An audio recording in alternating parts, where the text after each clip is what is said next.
Vamos a ver la ética aristotélica. Comenzaremos con unos datos biográficos. Aristóteles nace en Estagira en el año 384 a.C. Su padre se llamaba Nicómaco y era el médico del rey de Macedonia, quien será el abuelo de Alejandro Magno.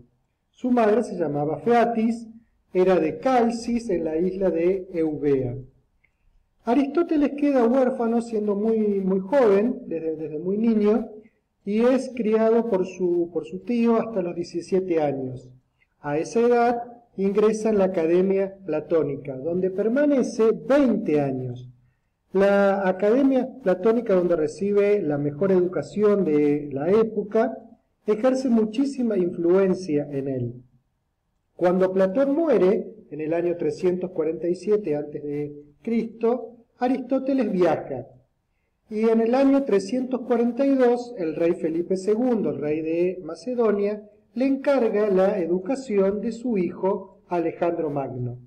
Va a ser maestro de él hasta que Alejandro asume el trono del reino de Macedonia. Sigue viajando y en el año 335 regresa a Atenas. Aristóteles estuvo casado 2 veces. En primer lugar, se casa con Pitas, con quien tiene una hija que le pone el mismo nombre, y cuando queda viudo vuelve a casarse con Herpilia, que tiene un hijo que se llama Nicómaco. A él le va a dedicar una de sus grandes obras, que es justamente la Ética, a Nicómaco. Cuando regresa a Atenas, Aristóteles funda una nueva escuela en un edificio muy cercano al templo de Apolo Licio. Por eso es que su nueva escuela se llamará Liceo. Va a alcanzar una gran fama, una gran notoriedad, e inclusive algunos dicen que fue superior a la Academia de Platón.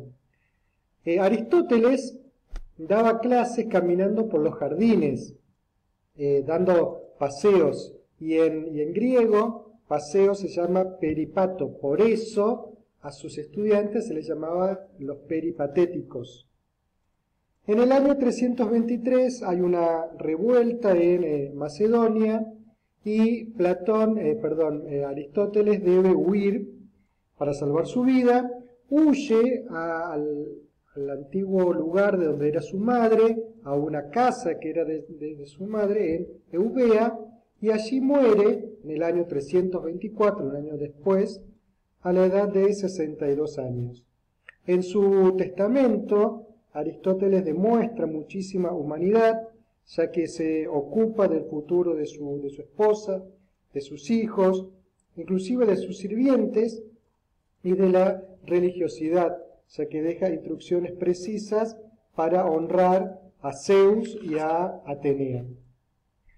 En cuanto a los escritos de Aristóteles, podemos clasificarlos en 2 grandes grupos. Los exotéricos, que están dirigidos a todo el público, y de estos se han conservado realmente muy pocos fragmentos, y los esotéricos, que estaban dirigidos a los discípulos, es decir, eran exclusivos para los que participaban de la formación en el liceo. De ellos se conserva la mayoría, y Aristóteles escribe sobre muchísimos temas. El famoso corpus aristotélico habla sobre lógica, física, psicología, metafísica, política, poética, retórica, y los que nos interesan a nosotros en este video son la Ética a Nicómaco, que son 10 libros y es una obra maestra, la Ética a Eudemo de Rodas y la llamada Gran Ética. Estos 3 escritos, sumados con la política, hablan de una ciencia práctica o una ciencia política. ¿Por qué? Porque se refieren a un saber universal que tiene como objetivo, como finalidad, orientar el obrar del ser humano, entendido tanto como ser humano como un ser ciudadano. Es decir, conocer qué se debe hacer, No era tanto lo que había ocurrido anteriormente, sino bueno, ahora, ¿qué se debe hacer? En este sentido, Aristóteles va a hablar del fin y del bien del hombre, y debemos centrar nuestra atención en una pregunta clave. ¿Cuál es el fin que ha de guiar la conducta humana? Es decir, ¿qué debemos hacer? ¿Cómo debemos actuar? Aristóteles va a decir que toda acción que realizamos busca un fin a alcanzar, que es visto como un bien, pero un bien entendido como un beneficio, no necesariamente como algo bueno, sino como algo que va a reportar un beneficio. En este sentido, por ejemplo, inclusive una acción que moralmente calificaríamos mala como robar, para quien roba lo ve como un beneficio porque se va a enriquecer con el fruto de su robo. Es decir, en este momento lo que Aristóteles plantea es esto. Todo lo que hacemos, lo hacemos porque buscamos algún tipo de beneficio. El fin o la finalidad es obtener ese beneficio. Ahora bien, existen muchos fines, pero no todos los fines son iguales. Entonces, lo que va a hacer Aristóteles es dividir, ¿no?, estos fines. Y va a decir que unos son útiles como medios, y por eso los considera imperfectos, porque son simplemente medios que nos permiten alcanzar otras cosas, otros fines. Por ejemplo, vamos a pensar en aprobar un examen. El fin, en realidad, es promocionar el curso, promocionar la materia, pasar, y aprobar el examen sería un medio. Y después tenemos también los fines que son finales, el fin final o el fin perfecto, que se buscan porque tienen un valor en ellos mismos. Ahora bien, todos estos están relacionados con alcanzar algún tipo de placer, nos dan satisfacción, paz, alegría, es decir, que en última instancia lo que todos buscamos es la felicidad. Todos buscamos ser felices y la felicidad es el máximo anhelo, es el afán máximo que las personas tenemos y hace que el deseo no sea vacío y vano.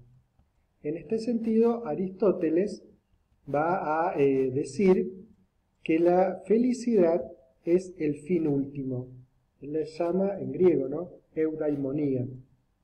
Ahora bien, este fin último es buscado por todos. Es siempre un fin y nunca va a ser considerado un medio. Además, ¿cómo se reconoce que es el fin último? Porque es autosuficiente para colmar la plenitud de la vida humana. Es decir, no necesito nada más una vez que obtuve este bien. No hace falta nada en mi existencia para considerarme pleno. Es decir, llena el vacío, ¿verdad?, que uno siente. Y además se logra con la práctica de una vida virtuosa. Lo vamos a conseguir, además de con la reflexión filosófica, practicando una vida de virtud. Y vamos a entonces necesariamente hablar ahora sobre la virtud, que en griego se llama arete. Se pronuncia arete. Arete rechaza, Aristóteles rechaza que la felicidad pueda consistir en honores, riquezas o placeres. Es decir, Aristóteles dice que la felicidad no es eso, que no es simplemente el honor, riqueza, placer. ¿Por qué? Para los placeres, en primer lugar, dice, ¿en qué sentido un placer o la obtención de un placer nos va a diferenciar de los animales, que al parecer también buscan satisfacer placeres? Es decir, si nos centramos solo, si nos quedamos solo en el placer, vamos a hacer una reducción del ser humano a un ser que solo siente, es decir, que se guía solo por sus instintos, dejando de lado la racionalidad, que es lo que obviamente sabemos por Aristóteles, es lo que nos define como seres humanos, la capacidad de ser seres racionales. También dice Aristóteles, no es el honor, porque o los honores recibidos, ya que el honor depende del juicio de otra persona que es quien te confiere dichos honores. Y obviamente tampoco se encuentra esta felicidad o este fin último en las riquezas, ya que las riquezas son medios, son meros medios instrumentales. Podríamos encontrar una gran utilidad práctica para nuestros días a lo que Aristóteles expresaba, ¿verdad?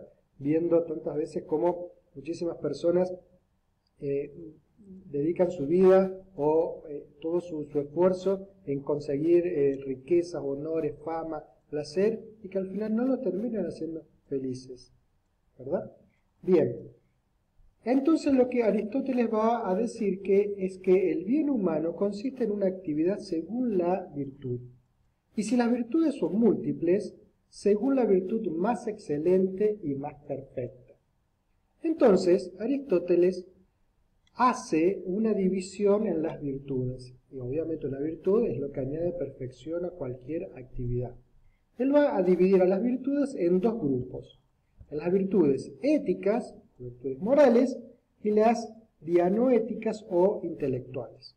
En este primer momento me centraré en las virtudes éticas o morales. Son aquellas que nos permiten dominar los impulsos racionales, los instintos y los excesos. Aristóteles divide, a su vez, al alma sensitiva, donde están estas virtudes éticas o morales, en las pasiones y en los hábitos. Y dice que los hábitos son disposiciones adquiridas. Los hábitos, a su vez, pueden ser buenos o pueden ser malos. Cuando son hábitos buenos, es decir, cuando es una repetición de un acto bueno, se llamará virtud. Y cuando es una repetición de un acto malo, se llamará vicio. Como vemos, los hábitos, tanto los buenos como los malos, las virtudes como los vicios, se obtienen a través de la práctica, es decir, repetir muchas veces un acto determinado. Ahora bien, la virtud ética o la virtud moral está directamente relacionada con la recta razón, ya que la recta razón señala el defecto y el exceso que se debe evitar. Por otro lado, la recta razón se adquiere por la prudencia, y esta es una idea clave en Aristóteles. La prudencia que guía, que dirige, que orienta a nuestra actividad. Se llama frónesis. Las virtudes éticas, dice Aristóteles, son pues hábitos adquiridos voluntariamente por la repetición de actos y consisten en un justo medio, es decir, evitando excesos, ¿no? Tal como lo determinaría la recta razón. Respecto a la propia persona, dice Aristóteles, tenemos la virtud de la fortaleza, que aleja a las personas de la cobardía y también de la temeridad y regula la ira. Por otro lado, tenemos la templanza, que es la virtud que nos ayuda a evitar los excesos de los sentidos en la búsqueda de los placeres, y la modestia o el pudor que nos hace ser humildes, recatados.